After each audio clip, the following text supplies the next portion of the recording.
Quelle histoire! Depuis qu'elle existe, les constructeurs ont déployé une imagination sans limite pour l'améliorer. Et la rendre plus rapide, plus spacieuse, moins dangereuse ou encore miniature.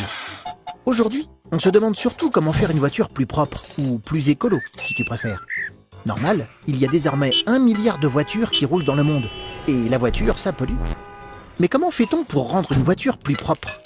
La majorité des voitures polluent l'air, car elles utilisent en grande quantité un combustible polluant comme l'essence, environ 6 litres pour faire 100 km. Une voiture écolo doit donc être moins gourmande en combustible. Pour ça, elle doit être plus légère et plus aérodynamique, c'est-à-dire offrir peu de résistance à l'air. Pour être plus légère, on l'équipe par exemple de sièges remplis de bulles d'air ou d'un pare-brise ultra fin.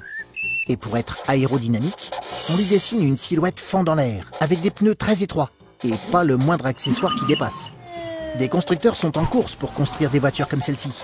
Tu as peut-être entendu parler du modèle Eolab de Renault, qui consomme seulement 1 litre d'essence pour faire 100 km. Tous ces modèles sont encore à l'essai, mais quand tu auras 18 ans, tu conduiras sans doute des voitures de ce type. Et tes enfants, eux, sauront-ils encore conduire? Car les constructeurs réfléchissent déjà aux voitures qui se déplaceront sans pilote. Mais là, il reste encore beaucoup à faire pour passer du rêve à la réalité.